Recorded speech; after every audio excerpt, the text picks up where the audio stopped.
First priority వారికి ఇవ్వటం జరుగుతుంది.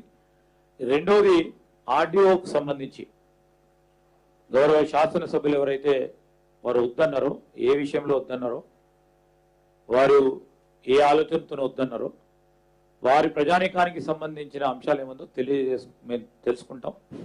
పరిష్కారం చేసిన తర్వాతనే వారిని అందరినీ కూడా సంప్రదించి ముందుకు పోతాం. సార్, ఇప్పుడు మూసీ ప్రక్షాళన విషయంలో సానుకూలత, అంటే ప్రక్షాళన చేపట్టాలనే సానుకూలత ఉన్నప్పటికీ కూడా నిర్వాసితుల పట్ల ప్రభుత్వం అనుసరిస్తున్న విధానమే బాగాలేదనేది ఒకటి ఉంది సార్.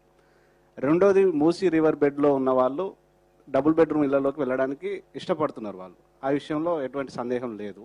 కాకపోతే మీరు ఏదైతే బఫర్ జోన్ నిర్ధారణ చేసుకున్నారో సార్ 50 మీటర్లు అనేది, అక్కడ నుంచి వెళ్ళడానికి ఇష్టపడట్లేదు. ఎందుకనంటే ఒక సందేహం ఏముందంటే సార్, ఈ ప్రాజెక్టులో భాగంగా ఆ 50 మీటర్ల బఫర్ జోన్లో అనేక వ్యాపార సముదాయాలు వచ్చే అవకాశం ఉంది. అదొక కమర్షియల్ జోన్ చేస్తున్నారు అనేది ఉంది. అంటే వీళ్ళని వెళ్ళగొట్టి కమర్షియల్ జోన్ చేస్తున్నారు అనేది ఒక సందేహం ఉంది. దీని మీద ఒక క్లారిటీ. ఇప్పుడు చాలా సంతోషం మీరు అన్నారు.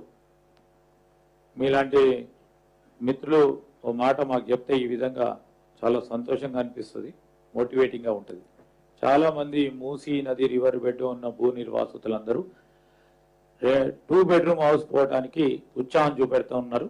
అది వాస్తవమైన మాట అని మీరు అన్నారు. చాలా సంతోషం దానికి. రెండవది, ఈరోజు మేము వచ్చింది ఇది బఫర్ జోన్కు సంబంధించి జీవో మేము తీసింది కాదు. GOMS 7 2016లో తీసిన జీవో ఇది స్పష్టం. ఆ జీవోకు అనుగుణంగానే ఒక కార్యాచరణ తీసుకున్నాము. దానిలో భాగంగానే ప్రతి మందికి ఉపయోగపడే కార్యక్రమం చేస్తాము. ఈరోజు మేము స్పష్టంగా అడుగుతా ఉన్నాం బీఆర్ఎస్ పార్టీకి సంబంధించి, శుద్ధమైన నీరు మూసీ నదిలో పారుతా ఉంటే వద్దంటారా చెప్పండి. స్వచ్ఛమైన గాలి పీలుస్తాము అని ప్రజానికం కోరుకుంటే వద్దంటారా మేము చెప్పండి. అక్రమంగా నిర్మాణాలు చేస్తుంటే మేము వారిని ప్రోత్సాహం చేస్తాము అని మీరు చెప్తా ఉన్నారా? మీరు ప్రభుత్వంలో ఉన్నప్పుడు ఇదే కేసీఆర్ గారు అనేక అక్రమ నిర్మాణాలు జరుగుతూ ఉన్నాయి. 23,000 మూసీ నదిపై అక్రమ నిర్మాణాలు జరుగుతూ ఉన్నాయి, చూస్తూ ఊరుకోమని చెప్పి మేము అడుగుతా ఉన్నాం. 10 మందికి ఉపయోగపడే కార్యాచరణ తీసుకునే ప్రయత్నం చేస్తా ఉన్నాం. అనేక సందర్భాల్లో చేస్తా ఉన్నాం. సామాన్య ప్రజానికానికి నేను 10 సార్లు చెప్తా ఉన్నా,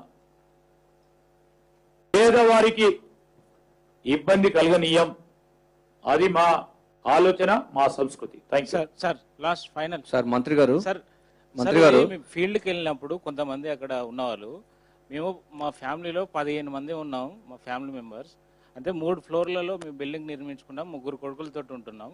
మాకు ఇప్పుడు ఒక్క చోట డబుల్ బెడ్రూమ్ ఇవ్వడం వల్ల 15 మంది అందులో అకామిడేట్ కాలేము. ప్రభుత్వం మానవీయ కోణంలో ఆలోచించాలని వాళ్ళు రిక్వెస్ట్ చేస్తున్నారు. అయితే అధికారులు వాళ్ళకి